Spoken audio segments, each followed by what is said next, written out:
नमस्कार दर्शक बंधु आज हूँ सेप्टेम्बर मास 14 तारिख रविवार। आज दिन जाकर टॉप 20 गुरुत्वपूर्ण खबर उपर आसतु नजर पकाइबा। भिडियोटी को शेष पर्यंत देखंतु, मात्र किछि समय मध्य जानिपारे आज दिन संपूर्ण खबर। ता पूर्व चैनल रे नुआ थिले चैनल को सब्सक्राइब करी पाखरे आसुथिबा बेल आइकन को ऑन करी रखंतु, एमिति सबुदिन लाटेस्ट न्यूज सर्वप्रथमे देखिबा पई। तेबे आसंतु संपूर्ण खबर उपरे नजर पकाइबा। प्रथम खबर, राज्य सरकार किणिमे एआई उपकरण।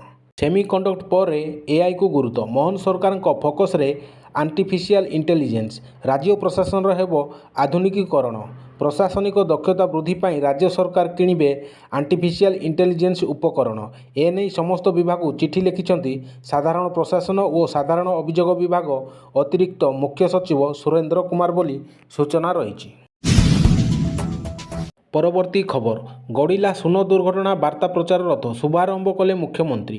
समृद्ध ओडिशा विकसित ओडिशार प्रतिश्रुति को आगक बढ़ाई नहीं मुख्यमंत्री श्री मोहन चरण माझी गतकाली केन्दुझर वाणिज्य और परिवहन विभाग द्वारा आयोजित जीरो एक्सीडेंट डे बा सुन दुर्घटना दिवस अभियानर शुभारंभ करिसेंती। एही अवसर में मुख्यमंत्री ओडिशा को एक दुर्घटना शून्य राज्य भाव गढ़ियापाई आह्वान देइछंती। एही अवसर में मुख्यमंत्री जीरो एक्सीडेंट सेल्फी पॉइंट को उद्घाटन करने सहित सड़क सुरक्षा वार्ता प्रचारक मानू सेहिठारे संबर्धित करथिले। एथि सहित मुख्यमंत्री केन्दुझर जिलार समस्त 13टी ब्लॉक रे सड़क सुरक्षा सचेतनता तथा शून्य दुर्घटना वार्ता प्रचार रथर शुभारंभ करथिले ओ सिग्नेचर कैंपेन को उद्घाटन करथिले बोली सूचना रही। परवर्ती खबर, पूर्वतन Badachana IIC suspend. IIC Madhusmita Behera विरोध में श्रृंखलागत कार्यानुष्ठान आरंभ होईछि। बड़चणा थानार पूर्वतन थाना अधिकारी को निलंबन करा जायछि। कार्य रे अवहेला पाई मधुस्मिता को पुलिस डीजी सस्पेंड करछंती। पदर अपव्यवहार करने नहीं कार्यानुष्ठान ग्रहण करा जायथिबा जणा पड़िछि। परवर्ती खबर, ओडिशार आउ 6टी सहर चलिबो आम बस। राजधानी अंचल नगर परिवहन सीआरयूटी ओडिशार आउ 6टी सहरांचल रे इलेक्ट्रिक बस चलाइबाकू योजना करिछि। राज्य में आम बस सेवार विस्तार अंतर्गत एही ई बस गुड़ी को प्रवेश करिवो। सीआरयूटी 50तम बोर्ड बैठक में यह निष्पत्ति निया जाइछि। केन्दुझर बारिपदा अनुगुल झारसुगुड़ा बरहमपुर एवं संबलपुर रे एही ई बस गुड़ी को चलाइबाकू योजना रही। परवर्ती खबर, राफेल को नहीं हेब बड़ डील। भारतीय वायुसेना रे कम पड़ जाउची युद्ध विमान। वायुसेना रे राफेल सामिल हेबा परे वायुसेना शक्तिशाली होईची सत, किंतु युद्ध विमानर स्वाडन ह्रास पाइछि। तेणु या दृष्टि रखी प्रतिरक्षा मंत्रालय ए दिगरे बड़ पदक्षेप नेबाकू जाउछि। देशर इतिहास रे सबुठु बड़ प्रतिरक्षा डील करबाकू जाउछि भारत। एही डील पाई भारत राफेल निर्माणकारी देश फ्रांस सहित एक G2G अर्थात सरकार मध्य चुक्ति स्वाक्षर करने जाउछि। चुक्ति पर राफेल तैयारी करुवा फ्रांस कंपनी डाल्टस भारत में एक स्वदेशी कंपनी सहित देश में एक मैन्युफैक्चर प्लांट स्थापन करियो बोली सूचना रही। परवर्ती खबर, पीएम किसान केवाईसी अपडेट अवधि वृद्धि कले सरकार। केवाईसी अपडेट अवधि आउ 6 मास वृद्धि करिसेंती राज्य सरकार। सीएम किसान हिताधिकारी पीएम किसान केवाईसी अपडेट करि पारिबे बोली सूचना रही।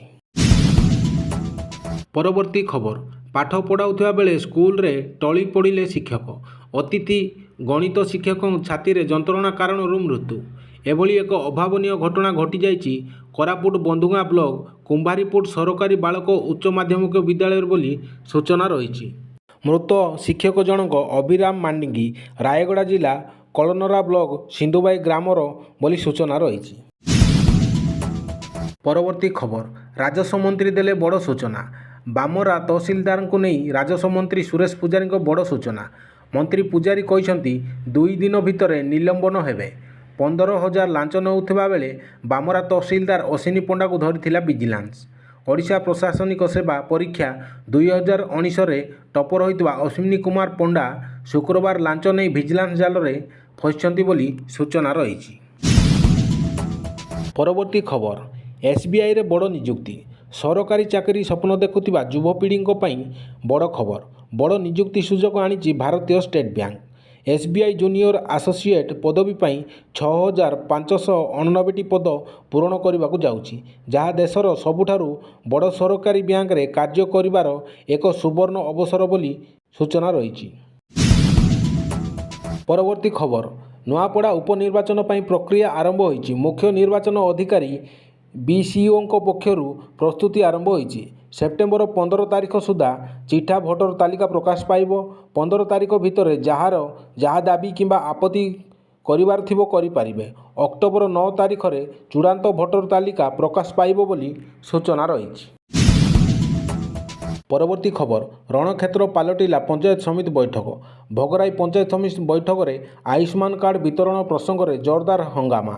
ବିଧାୟକ ଓ ସାଂସଦଙ୍କ ଉପସ୍ଥିତିରେ ପଞ୍ଚାୟତ ପ୍ରତିନିଧିଙ୍କ ଭିତରେ ଜୋରଦାର ହୋହାଲ୍ଲା ଓ ହଟ୍ଟଗୋଳ ହୋଇଛି। ପରବର୍ତ୍ତୀ ଖବର, ଆଧ୍ୟାତ୍ମିକ ସହର ଶ୍ରୀକ୍ଷେତ୍ରରେ ପୁଣି ହିଂସାକାଣ୍ଡ ଦେଖିବାକୁ ମିଳିଛି। ସ୍ପଷ୍ଟ ଦିବାଲୋକରେ ଛୁରାମାଡ଼ ହୋଇଛି। ଶ୍ରୀମନ୍ଦିର ଉତ୍ତର ଦ୍ୱାର ନିକଟରେ ହୋଇଥିବା ଛୁରାମାଡ଼ରେ ଦାଦା ଓ ପୁତୁରା ଆହତ ହୋଇଛନ୍ତି। ଆହତ ବ୍ୟକ୍ତିମାନେ ହେଲେ ଗୌରାଙ୍ଗ ସାହୁ ଓ ସନ୍ତୋଷ କୁମାର ସାହୁ ବୋଲି ସୂଚନା ରହିଛି। ସେମାନଙ୍କୁ ଡାକ୍ତରଖାନାରେ ଭର୍ତ୍ତି କରାଯାଇଛି। ଗତକାଲି ଅପରାହ୍ନ ପ୍ରାୟ 3:30ଟାରେ ଉଭୟ ଗୌରାଙ୍ଗ ସାହୁ ଓ ସନ୍ତୋଷ କୁମାର ସାହୁ ଶ୍ରୀମନ୍ଦିର ଉତ୍ତର ଦ୍ୱାର ନିକଟରେ ଥିଲେ। ଏହି ସମୟରେ ଏକ ବାଇକ୍ରେ କିଛି ଦୁର୍ବୃତ୍ତ ଘଟଣାସ୍ଥଳରେ ପହଞ୍ଚି ଦାଦା ଓ ପୁତୁରାଙ୍କୁ ଛୁରୀରେ ଅତର୍କିତ ଆକ୍ରମଣ କରିଥିଲେ। ଦୁର୍ବୃତ୍ତମାନେ ଛୁରାମାଡ଼ କରି ଘଟଣାସ୍ଥଳରୁ ଫେରାର ହୋଇଯାଇଥିଲେ। ଏହି ଘଟଣା ନେଇ ସିଂହଦ୍ୱାର ଥାନା ପୁଲିସ ଘଟଣାସ୍ଥଳରେ ପହଞ୍ଚି ଆହତ ଦାଦା ଓ ପୁତୁରାଙ୍କୁ ଉଦ୍ଧାର କରି ଜିଲ୍ଲା ମୁଖ୍ୟ ଡାକ୍ତରଖାନାରେ ଭର୍ତ୍ତି କରିଛି।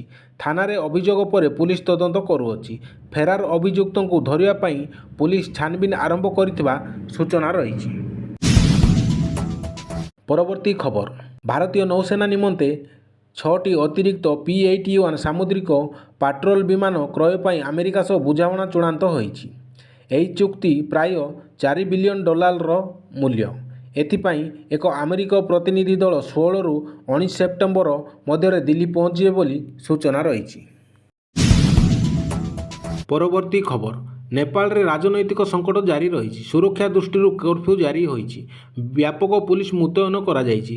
ନେପାଳର ରାଜନୈତିକ ସଙ୍କଟ ମଧ୍ୟରେ ଓଡ଼ିଶାର କେନ୍ଦ୍ରାପଡ଼ା ଜିଲ୍ଲାର ପ୍ରାୟ 1,000 ପାଇପ୍ ମିସ୍ତ୍ରୀ ଫସି ରହିଥିବା ସୂଚନା ରହିଛି। ପରବର୍ତ୍ତୀ ଖବର, ରାଜ୍ୟ ତଥା ସମଗ୍ର ପୂର୍ବ ଭାରତ ପାଇଁ ପୁଣି ଥରେ ସଫଳତା ଆଣିଦେଇଛି ଏମ୍ସ ଭୁବନେଶ୍ୱର।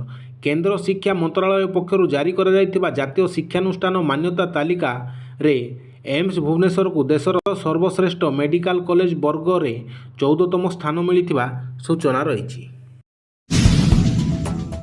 ପରବର୍ତ୍ତୀ ଖବର, ପ୍ରଧାନମନ୍ତ୍ରୀ ନରେନ୍ଦ୍ର ମୋଦି ମିଜୋରାମ, ମଣିପୁର, ଆସାମ, ପଶ୍ଚିମବଙ୍ଗ ଏବଂ ବିହାର ଗସ୍ତରେ ବାହାରି ସାରିଛନ୍ତି। ସେ ବର୍ତ୍ତମାନ ମିଜୋରାମରେ ଅଛନ୍ତି, ଯେଉଁଠାରେ ସେ ରାଜ୍ୟକୁ ରେଳ ଲାଇନ ଉପହାର ଦେଇଛନ୍ତି। ଏହାସହ ପ୍ରଧାନମନ୍ତ୍ରୀ ମିଜୋରାମର ଆଇଜଲରେ 9,000 କୋଟି ଟଙ୍କାର ଅଧିକ ମୂଲ୍ୟର ଅନେକ ବିକାଶମୂଳକ ପ୍ରକଳ୍ପର ଶିଳାନ୍ୟାସ ଏବଂ ଉଦ୍ଘାଟନ କରିଛନ୍ତି ବୋଲି ସୂଚନା ରହିଛି। ପରବର୍ତ୍ତୀ ଖବର, ଗତକାଲି ମଧ୍ୟପ୍ରଦେଶ ମୁଖ୍ୟମନ୍ତ୍ରୀ ମୋହନ ଯାଦବ ଏକ ବଡ଼ ଦୁର୍ଘଟଣାରୁ ବଞ୍ଚି ଯାଇଛନ୍ତି। ମନ୍ଦସୌର ଗସ୍ତରେ ଯାଇଥିବା ମୁଖ୍ୟମନ୍ତ୍ରୀ ମୋହନ ଯାଦବଙ୍କ ହଟ୍ ଏୟାର ବେଲୁନରେ ନିଆଁ ଲାଗିଯାଇଥିଲା। ଏହାପରେ ସୁରକ୍ଷାକର୍ମୀମାନେ ତୁରନ୍ତ ମୁଖ୍ୟମନ୍ତ୍ରୀଙ୍କୁ ହଟ୍ ଏୟାର ବେଲୁନ ବାହାରକୁ ନେଇଯାଇଥିଲେ।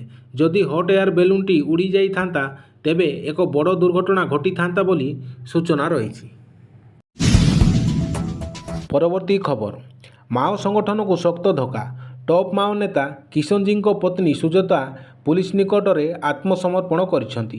ତେଲେଙ୍ଗାନା DGPଙ୍କ ନିକଟରେ ସେ ଆତ୍ମସମର୍ପଣ କରିଛନ୍ତି। କେନ୍ଦ୍ରୀୟ କମିଟି ସଦସ୍ୟ ଥିଲେ ସେ। ମାଓବାଦୀ ଦକ୍ଷିଣ ସବ ଜୋନାଲ ବ୍ୟୁରୋ ସଦସ୍ୟ ମଧ୍ୟ ଥିଲେ। ସୁଜାତାଙ୍କ ନାଁରେ 1 କୋଟି ଟଙ୍କାର ପୁରସ୍କାର ଥିଲା ବୋଲି ସୂଚନା ରହିଛି। ପରବର୍ତ୍ତୀ ଖବର, ଆଗାମୀ 27 ତାରିଖରେ ପୁଣି ଓଡ଼ିଶା ଆସିପାରନ୍ତି ପ୍ରଧାନମନ୍ତ୍ରୀ ନରେନ୍ଦ୍ର ମୋଦି। ବ୍ରହ୍ମପୁରରେ ଆୟୋଜିତ ହେବାକୁ ଥିବା ଯୁବ ସମାବେଶରେ ଯୋଗ ଦେବାକୁ ପ୍ରଧାନମନ୍ତ୍ରୀ ନରେନ୍ଦ୍ର ମୋଦି ଦିନିକିଆ ଓଡ଼ିଶା ଗସ୍ତରେ ଆସିବେ ବୋଲି ସୂଚନା ମିଳିଛି। ପରବର୍ତ୍ତୀ ଖବର, ଭାରତୀୟ ରିଜର୍ଭ ବ୍ୟାଙ୍କ ଫିନକେଟ୍ କମ୍ପାନୀ ଫୋନ୍ପେ ଉପରେ 21 ଲକ୍ଷ ଟଙ୍କାର ଜରିମାନା ଲଗାଇଛି। ପ୍ରିପେଡ୍ ପେମେଣ୍ଟ ଉପକରଣ ସହିତ ଜଡ଼ିତ କିଛି ନିୟମକୁ ଠିକ୍ ଭାବରେ ପାଳନ ନ କରିବା ପାଇଁ କେନ୍ଦ୍ରୀୟ ବ୍ୟାଙ୍କ ଦ୍ୱାରା ଏହି କାର୍ଯ୍ୟାନୁଷ୍ଠାନ ନିଆଯାଇଛି ବୋଲି ସୂଚନା ରହିଛି। ପରବର୍ତ୍ତୀ ଖବର, ଗଡ଼ୁନି ଆମ ବସ୍। ଭୁବନେଶ୍ୱର ପୋଖରୀପୁଟ ଡିପୋରୁ ଆମ ବସ୍ ସେବା ବନ୍ଦ ରହିଛି। ବସ୍ଷ୍ଟାଣ୍ଡରେ ପଡ଼ି ରହିଛି 43ଟି ବସ୍। ଠିକ୍ ସମୟରେ ଦରମା ନ ମିଳିବା ପ୍ରତିବାଦରେ ଷ୍ଟିଅରିଂ ଛାଡ଼ ଆନ୍ଦୋଳନକୁ ଓହ୍ଲାଇଛନ୍ତି ଆମ ବସ୍ ଡ୍ରାଇଭର। ଖାଲି ଦରମା ସମସ୍ୟା କାହିଁକି, ନାନା ଅସୁବିଧା ଦେଇ କର୍ମଚାରୀମାନେ ଗତି କରୁଥିବା ଅଭିଯୋଗ ହୋଇଛି। ପରବର୍ତ୍ତୀ ଖବର, ବହୁଚର୍ଚ୍ଚିତ ଏଫ୍ଏମ୍ କଲେଜ ଛାତ୍ରୀ ଆତ୍ମାହୁତି ମାମଲା।